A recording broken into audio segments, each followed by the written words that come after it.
আয়নার সামনে দাঁড়িয়ে ছন্দা চুলের বেনুনি করছিল। সদর দরজায় কড়া নাড়ার শব্দ হলো।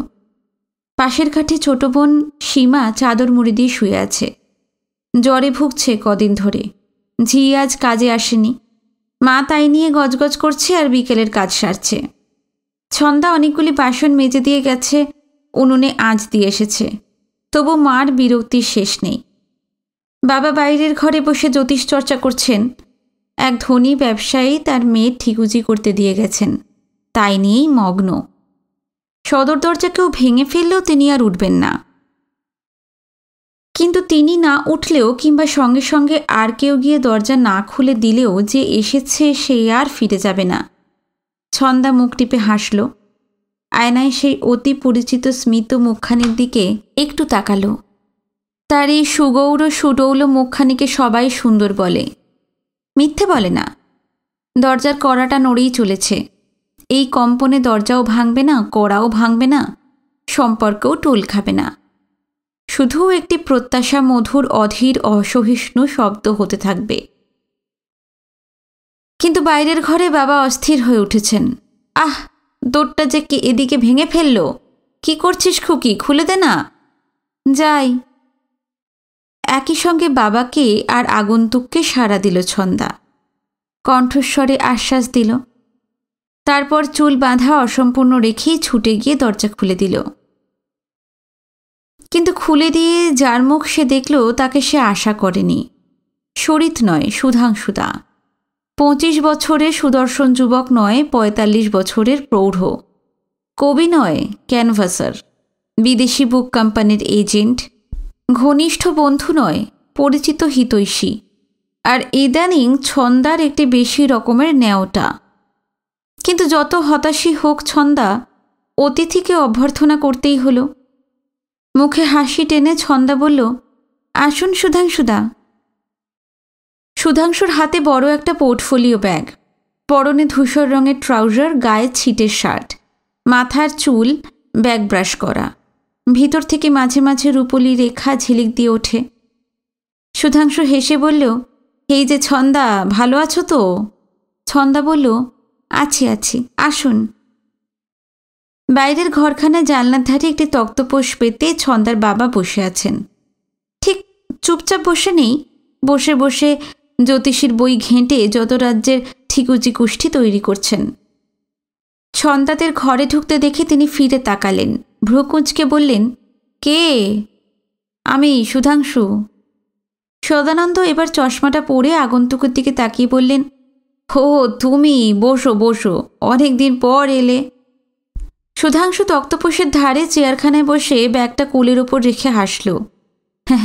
আমি তো গত সপ্তাহেও এসেছিলাম মেসোমশাই। ও, এসেছিলে? আসবে বই কি। বসো বসো। খুকি, সুধাংশুকে একটু চা দে। দিচ্ছি, কিন্তু তুমি আর চা পাবে না বাবা, তুমি আগেই চা খেয়েছ। সদানন্দ বিরক্ত হয়ে বললেন, আচ্ছা আচ্ছা, তোর আর সর্দারি করতে হবে না, চা কর। ছন্দা হাসল। চা খেতে নিষেধ করলেই বাবার রাগ হয়। কিন্তু বুড়ো মানুষ, 2 বছর আগে 70 পেরিয়েছেন। এই বয়সে বেশি চা খাওয়া কি ভালো? তারপর আবার অর্শেও ভোগেন মাঝে মাঝে। সুধাংশুদা, আপনি বসুন, আমি চুলটা বেঁধে নিই, তারপর আপনাকে চা করে দেব। সুধাংশু বলল, তাহলে তৈরি হয়ে নাও, আমারও তাড়া আছে। ছন্দা ঘরে ঢুকে দরজার একখানা পাট ভেজিয়ে দিল, নইলে সুধাংশুদা বারবার এই দিকে তাকাবেন। ওর যতই তাড়া থাকুক, ছন্দা জানে সে ইচ্ছে করলে ওকে আধ ঘন্টা, 1 ঘন্টা, 1.5 ঘন্টা যতক্ষণ খুশি বসিয়ে রাখতে পারে চা না দিয়ে, শুধু আসছি বলে আশায় রেখে। সুধাংশুদাকে তো পারেই, শরিতকেও পারে। শরিত সেদিন বলেছিল, ওহ, প্রসাধনের সাধনায় এত সময় লাগলো, তুমি আমার অনেক কাজ নষ্ট করে ফেললে, তবে পুষিয়েও দিয়েছ। 2টি চোখের মুগ্ধতা দিয়ে শরিত তাকে অভিনন্দিত করেছিল, রোজই করে। এই প্রৌঢ়ের 2টি চোখও মুগ্ধ হয়। চুলের বিনুনি শেষ করে চোখে সুরমা পড়তে লাগলো ছন্দা। ছোট বোন সীমা ফার্স্ট ইয়ারে পড়ে, সবই বোঝে। ছন্দা ওর কাছে কিছু লুকোয় না। ছোট বোনকে সে বন্ধু করে নিয়েছে। বেচারা জ্বরে কষ্ট পাচ্ছে, নইলে হোকে দিয়ে চা করানো যেত। শুয়ে থেকে থেকে সীমা জিজ্ঞাসা করল, শরীরদা এসেছে নাকি রে দিদি? না না, শরীরদা এলে বুঝতে পারতিস না, সুধাংশুদা। ও সুধাংশুদা, উনি আবার কেন এসেছেন রে? ছন্দা একটু হেসে মুখে গলায় ঘাড়ে পাউডারের পাফ বুলাতে লাগল। কেন এসেছেন 4 বছরের ছোট বোনকে তা বলা যায় না, যদি সে নিজে না বোঝে। কে না বোঝে? সবাই বোঝে সুধাংশুদা মাসে কেন 2-3 বার করে এখানে আসেন। যে আত্মীয়তাটুকু ওদের সঙ্গে আছে তা অনেক দূরের, কিন্তু ঘন ঘন যাতায়াতে সুধাংশুদা দূরের সেই প্রায় পরলোকগত সম্পর্ককে অনেক নিকটবর্তী করে এনেছেন।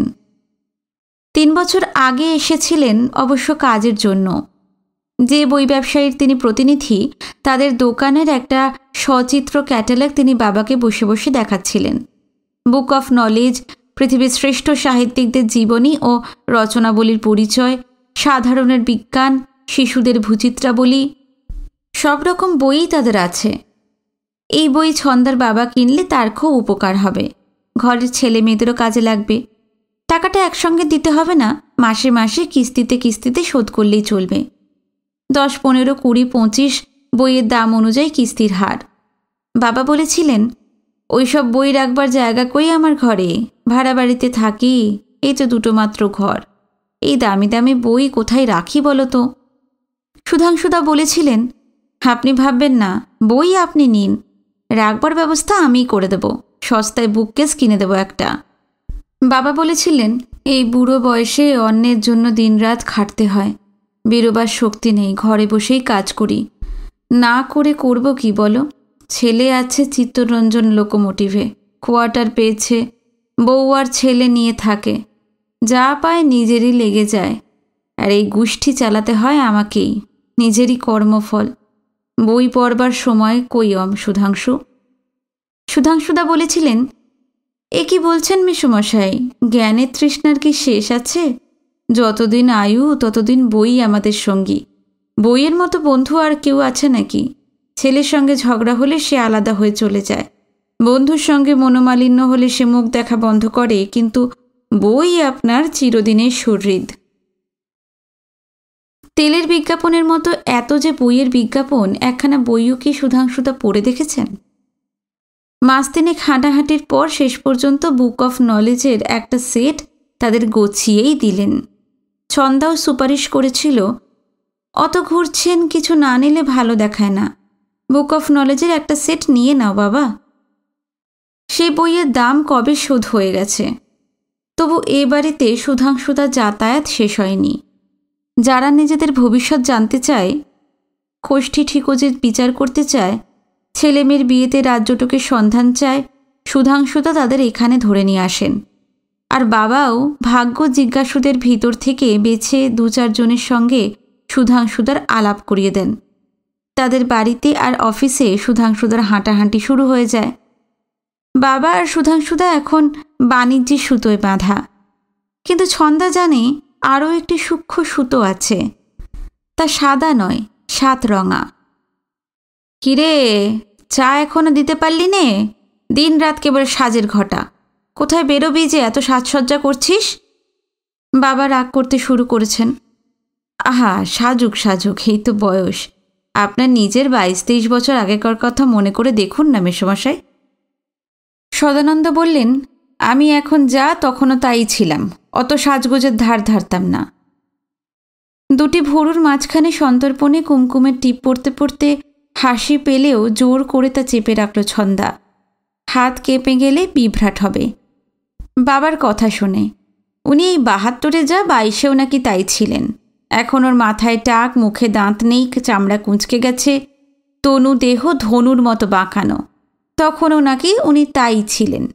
তখনও ওর মনে সাজবার বাসনা ছিল না, দেখবার বাসনা ছিল না, দেখাবারও বাসনা ছিল না, বললেই যেন মানুষ বিশ্বাস করবে।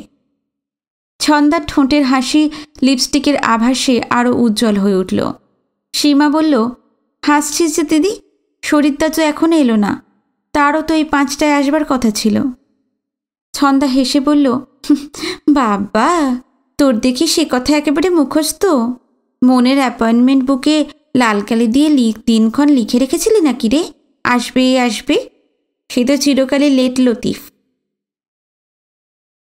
আজ শনিবার, দুটোতেই শরীতের মার্চেন্ট অফিস ছুটি হয়ে যায়। তবু সে অ্যাপয়েন্টমেন্ট রেখেছে 5টায়।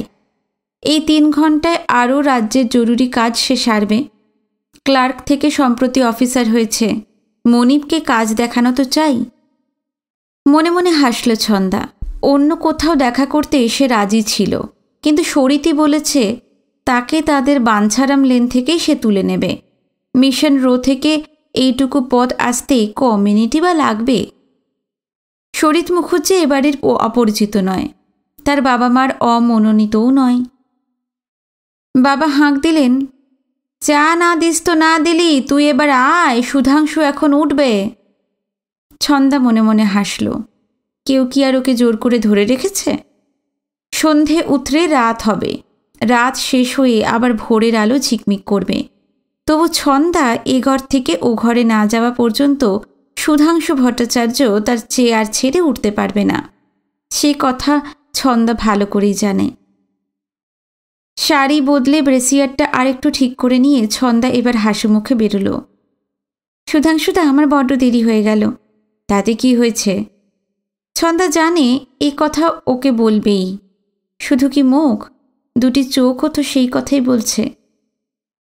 আজ সবুজ ধানি রঙের শাড়ি পরেছে ছন্দা। সবুজ কেন, গায়ের রঙে সে নিজে গৌরী বলে নীল, পিত, লোহিত, গাঢ়, ফিকে যে কোনো বরণের আবরণই তাকে মানায়।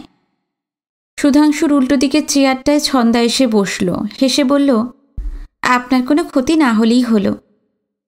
ছন্দার মাই শেষ পর্যন্ত কয়েক কাপ চা নিয়ে এলেন। অনেক বাগবিতণ্ডার পর মা মেয়েতে এইটুকু বোঝাপড়া হয়েছে। ছন্দা যখন সাজসজ্জাকে বন্ধুদের সঙ্গে গানটা নিয়ে ব্যস্ত থাকবে তখন মা চা করবেন, আবার মা যখন পুজো আন্নিক কি বাবার সাথে ঝগড়াঝাঁটি নিয়ে ব্যস্ত থাকবেন তখন ছন্দা তার সব কাজ করে দেবে। সুধাংশু চায়ের কাপে হাত দিয়ে বলল, আপনি আবার এত কষ্ট করে কেন? কষ্ট আর কি বাবা, 1 কাপ চা ছাড়া তো আর কিছুই দিতে পারি নে। 1 কাপ করে চা মা প্রত্যেকের হাতেই দিয়েছেন। সবার দিকেই একটু চোখ বুলিয়ে নিয়ে শেষে সুধাংশুকেই বললেন, যাই বাবা, মেয়েকে আবার পথ্য দিতে হবে। সীমার খুব জ্বর নাকি মাসিমা? সুধাংশুর কথায় উদ্বেগ। ছন্দা মনে মনে হাসল। সীমার জ্বর নিয়ে যেন কত ওর মাথা ব্যথা। বাবা ধমক দিয়ে বললেন, না না, বেশি নয়। শোনো, যা বলছিলাম, দেখো সুধাংশু, যারা বলে কিছুই মানি না তারা কিছু না জেনে কি বলে, গায়ের জোরে রক্তের জোরে বলে। সেই জোর যখন কমে তখন মানুষের যুক্তির জোর বাড়ে, সত্যিকারের বুদ্ধি শুদ্ধি দেখা দেয়। এই 70 বছরের জীবনে সদানন্দ চক্রবর্তী তো কম দেখল না। কত গোঁয়ার দেখেছে, নাস্তিক দেখেছে, কিন্তু বয়সের জোর কমে এলে শেষ পর্যন্ত সবাইকেই স্বীকার করতে হয়েছে, হ্যাঁ একটা কিছু আছে, আর এই জগৎটা আমাদের হাতের আমলকি নয়। আমরা অনেক কিছুই জানতে পারিনি, দেখতে পারিনি। সেই অজ্ঞেয় দুর্বোধ্য কালের নাম অদৃষ্ট। তার কাছে, সেই ভবিষ্যতের কাছে। ছন্দা বাবার বক্তৃতা শুনছিল আর মুখ টিপে টিপে হাসছিল। যাকে লক্ষ্য করে বক্তৃতা সেই শ্রোতার একটি কান বাবার মুখের দিকে ফেরানো আছে, কিন্তু তার চোখ জোড়া অন্যদিকে। সেই চোখ দুটি একবার নিজের হাত ঘড়িটার দিকে তাকাচ্ছে আর একবার তাকাচ্ছে সামনের দিকে। সেখানে ঘড়ি নেই, আছে কাগজে আঁকা রেখা সংকুল বড় একখানি হাত। সময় সংকেত নয়, অদৃষ্টের সংকেত। সময়কে মানুষ কবজিতে বেঁধে নিয়ে চলে, আর অদৃষ্টকে বয়ে নিয়ে বেড়ায় হাতের তালুতে। যে সেই ভাষা জানে সে জানে অদৃষ্টের গতিবিধি। কিন্তু সুধাংশুদা যে সেই হাত দেখছেন না তা ছন্দা জানে। হাতের বদলে প্রায় পটে আঁকা একখানা মুখের দিকে, একজোড়া চোখের দিকে তিনি তাকিয়ে আছেন। কিসের সংকেত তিনি জানতে চাইছেন? সময়ের, অদৃষ্টের, না জীবনের? ভাবতে ভাবতে ছন্দা মুখ টিপে টিপে হাসছিল। সুধাংশুদা কি বিপদেই না পড়েছেন। কলের বাক্সে পড়ে ইঁদুর যেমন ছটফট করে, তিনিও তাই করছেন। এদিকে ঘুরছেন, ওদিকে ফিরছেন, কিন্তু বেরোবার আর পথ পাচ্ছেন না। ছন্দা বেশ বুঝতে পারছে এই মুহূর্তে জ্যোতিষীর হাতের টর্চে অন্ধকার ভবিষ্যতের আনাজ কানাজ খানাখন্দ আগে থেকে দেখে নেবার তার কোনো আগ্রহ নেই। বাবা উত্তেজিতভাবে বলে যাচ্ছেন, যে মানবে না তোমার হাতে কতটুকু ক্ষমতা। এই সংসারে তুমি কার প্রভু বলতে পারো? অফিসে তুমি তোমার মনিবের দাস, বাড়িতে তুমি তোমার গৃহিণীর বশংবদ। তুমি ভেবেছ তুমি স্বাধীন, তাই না? তোমার চারিদিকে যে অদৃশ্য সুতো তোমার সঙ্গে গাঁথা আছে, তুমি তা চোখে দেখতে পাও না বলেই ও কথা ভাবতে পারো। সুধাংশুদা হঠাৎ উঠে দাঁড়ালেন। ইস, 5:45 হয়ে গেল, যাই মেসোমশাই, আমার আর সময় নেই। সদানন্দ বললেন, আরে বসো বসো, একেবারে সাহেবদের মতো পোশাক, সাহেবদের মতো পাংচুয়ালিটি। আরে এককালে সাহেব আমিও সেজেছি, সাহেব সেজেছি, মোসাহেব সেজেছি, ইউরোপিয়ান ফার্মে কাজ করেছি, নেটিভ স্টেটে ম্যানেজারি করেছি, সব করে দেখেছি বুঝলে। এখন দেখছি নিজের ইচ্ছে কিছুই হয় না। সুধাংশু বলল, না না, উঠি মেসোমশাই, সত্যি আমার কাজ আছে। সময়টা আমার তাহলে ভালোই যাচ্ছে, আপনি যখন বলছিলেন। হ্যাঁ হ্যাঁ, বেশ ভালো সময়, অষ্টোত্তরী চন্দ্রের দশা যাচ্ছে, যদি বুঝে শুনে চলতে পারো। ছন্দা ভাবল, ভালো সময় বলতে বাবা কি বোঝাতে চান? ছন্দাকে জড়িয়ে প্রচ্ছন্ন শ্লেষ করছেন নাকি? সবই তো বোঝেন। সুধাংশু আরেকবার ঘড়ির দিকে তাকিয়ে ঘর থেকে বেরিয়ে পড়ল। তারপর ছন্দার দিকে চেয়ে একটু হেসে বলল, যাবে নাকি? গলির মোড় পর্যন্ত একটু এগিয়ে দিয়ে আসবে? ছন্দা উঠে দাঁড়িয়েছিল, মৃদু হেসে বলল, কিন্তু সুধাংশুদা, আমার যে একটু কাজ আছে। মনে মনে ভাবল, শরীরটা কি 5টার কথা বলে 6:45 দেখা নেই? ও কি 6টায় আসবে? ঘড়ি কি 1 ঘন্টা স্লো করে রেখেছে? কবি হলে কি এমনই কাণ্ডজ্ঞান হারাতে হয়? সুধাংশু আবার অনুনয় করল, হেসোই না, কি ভাবছ অত, 2 মিনিট আর কি হবে? ছন্দা বলল, আচ্ছা দাঁড়ান, আসছি। ভিতরের ঘরে গেল ছন্দা। বটুয়াকৃতি ছোট্ট ব্যাগটা তুলে নিল। আয়নার সামনে দাঁড়িয়ে প্রসাধনে কোনো খুঁত আছে কিনা আর একবার দেখল। তারপর বিছানায় শোয়া সীমার কাছে এসে ফিসফিস করে বলল, এই শরীরটা যদি এসে পড়ে, বলিস আমি ওই পার্কের সামনেই আছি। ওই পথ দিয়েই তো আসবে। আমি যদি দেখতে পাই তাহলে তো ডেকেই নেব। সোজা এখানে এলে পাঠিয়ে দিস লক্ষ্মীটি, কেমন? এখান থেকে বেরোতে গেলেই বাবা দেরি করিয়ে দেবেন। ওর সঙ্গে আমার একটা জরুরি কথা আছে। সেটা হয়ে গেলে 8টা, 8:30টার মধ্যে ফিরে আসবো, বুঝেছিস? আজ তোরা কোথায় যাবি দিদি? আরে না না, কোথাও যাব না, শিগগিরই চলে আসবো। আগে এই সুধাংশুদাকে তো বিদায় করি। বাবা সেই থেকে বসে আছে তো আছেই। অমন করিস কেন দিদি? সুধাংশুদা বছরের গোড়াতেই তোকে কি সুন্দর একখানা বিলিতি ডায়েরি দিয়েছেন। আচ্ছা, সেখানা তুই নিস, আমি তার একটা পাতাও লিখিনি। আর সময় না নিয়ে ছন্দা এবার বেরিয়ে পড়ল। পিছন থেকে মা বললেন, বেশি যেন দেরি করিস নে বাপু, ঘরে রোগী, আমি একা সামলাতে পারবো না। না মা, দেরি হবে না। বাবা বললেন, এই শনির শেষে কোথায় চললি? এই তো মোড় পর্যন্ত, এক্ষুনি আসছি। বাইরে আসতেই সুধাংশু অভিমানের সুরে বলল, তুমি আবার দেরি করলে? আরে ওদের বলে আসতে হলো না? তোমাকে তো আজকাল পাওয়াই যায় না। সেদিন এসে শুনলাম কোথায় বেরিয়ে গেছো। আপনার না হয় বাঁধা কাজ আছে, আমার তো চাকরির জন্য নানা জায়গায় ঘুরে বেড়াতে হয়। সুধাংশু হেসে বলল, সাধ করে যদি ঘোরো কি করবে? তোমার তো ঘুরবার কথা নয়, ঘোরাবার কথা। আসবে আমাদের ফার্মে, হবে আমাদের রিপ্রেজেন্টেটিভ। ওরে বাবা, আমি এমন বই বগলে করে ঘুরে বেড়াতে পারবো না। স্কুলে কলেজে যা ঘুরেছি। তাছাড়া আপনার কাজে ভাগ বসালে আপনার সঙ্গে রেষারেষি হবে, তাতে লাভ কি? বিরাট ফিল্ড, রেষারেষির কি আছে? আমি তোমাকে হেল্প করব। আমার কিছু কিছু পার্টিও না হয় তোমাকে। গলির মোড়ে পৌঁছতে তখনও খানিকটা পথ বাকি, কিন্তু অবাক কাণ্ড, ছন্দাকে ফেলে হঠাৎ সুধাংশু ছুটতে লাগলো। ছুটছে আর চেঁচাচ্ছে, ট্যাক্সি ট্যাক্সি, এই ট্যাক্সি। এই বিকালবেলায় খালি ট্যাক্সি তরুণী নারীর চেয়েও কি ওর কাছে দুর্লভ? ড্রাইভার গাড়ি ঘুরিয়ে এনেছে। সুধাংশু আর একবার ঘড়িটা দেখে নিয়ে বলল, ইস 5:55। বড্ড দেরি হয়ে গেল ছন্দা, আমি চলি। কিসের দেরি? আপনার কিসের তো তাড়া? সুধাংশু দরজা খুলে ট্যাক্সির ভিতরে বসতে গিয়ে বলল, আর বলো না, পার্ক স্ট্রিটের এক বুড়ো ব্যারিস্টারকে পাকড়াও করেছি। আজ 6টা থেকে 6:15 মধ্যে অ্যাপয়েন্টমেন্ট। বুড়ো কি কম ঘুরিয়েছে? আমাদের ওয়ার্ল্ডস গ্রেট থিঙ্কার্স সিরিজের একটা সেট নেবে। কদিন ধরে ঘোরাচ্ছে। আজ কন্ট্রাক্ট ফর্মে সই করবার কথা। চলি, সাহেবী মেজাজ, 1 মিনিট দেরি হলেই হয়তো অন্য কোথাও সরে পড়বে।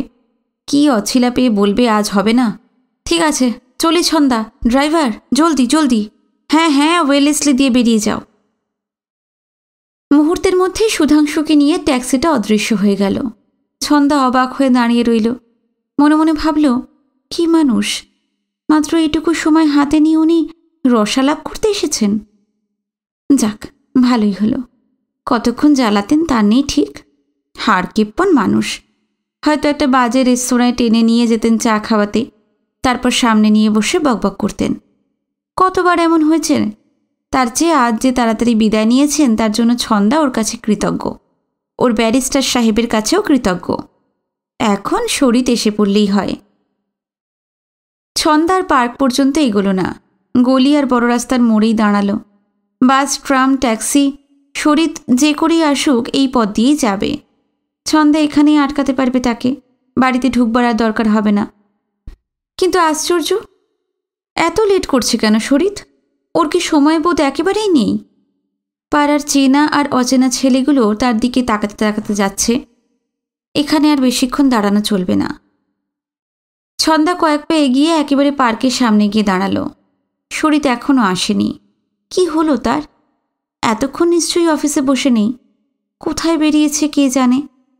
কোথায় গিয়ে আবার কোন ফাঁদে পড়েছে? অল্প বয়সে ভালো চাকরি করে, দেখতে সুপুরুষ, ভালো কথা বলে, ভালো কবিতা লেখে। কলকাতা শহরে তার জন্য ফাঁদের অভাব নেই। ছন্দা অধীর হয়ে ওঠে। পুরো 1টা ঘন্টা দাঁড়িয়ে পায়চারি করে হঠাৎ ছন্দার মনে হলো শরীর হয়তো বাড়িতে গিয়েই বসে আছে। পাওয়া মাত্র বাবা তাকে তার জ্যোতিষশাস্ত্র দিয়ে জাপটে ধরেছেন, কিছুতেই আর ছেড়ে দেননি। দ্রুত পায়ে পথটুকু পার হয়ে ছন্দা বাড়িতে এসে ঢুকল। না, ঘর শূন্য, 2টো চেয়ারই শূন্য, কেউ তার জন্য বসে নেই। শুধু বাবা তক্তপোষের ওপর ধনুকের মতো বেঁকে আলোটা সামনে টেনে এনে পরের মেয়ের ঠিকুজি দেখে তার বিয়ের জোটক মেলাচ্ছেন। তক্তপোষ ভরে ছড়ানো জ্যোতিষশাস্ত্রের পুঁথি, পুরনো পঞ্জিকা আর হলুদ রঙের গুটনো গুটনো ভাগ্য জিজ্ঞাসু নারী পুরুষের কোষ্ঠী। এই নিস্তব্ধ নির্জন ছোট্ট ঘরে আধা আলো আধা অন্ধকারে নিজের বুড়ো বিরূপ দর্শন বাপকে অশুভজনক, আতঙ্ককর, নিষ্ঠুর, রহস্যময়, অদৃষ্ট পুরুষ বলে মনে হতে লাগলো ছন্দার। পায়ে সাড়া পেয়ে তিনি ফিরে তাকালেন, তারপর রুক্ষ গলায় ভ্রু কুঁচকে বললেন, এত দেরি করলি যে? এই আসি বলে কখন বেরিয়েছিস? ছন্দা এক মুহূর্ত স্থির হয়ে দাঁড়িয়ে রইল। তারপর একটু ঝাঁঝালো গলায় বলল, কি করব বলো? সুধাংশুদা সহজে ছাড়লেন কই? তার কথা কি আর ফুরোতে চায়? যত সব। সদানন্দ বললেন, যত সব। তারপর ফের ঘাড় গুঁজে ঠিকুজির দিকে মন দিলেন।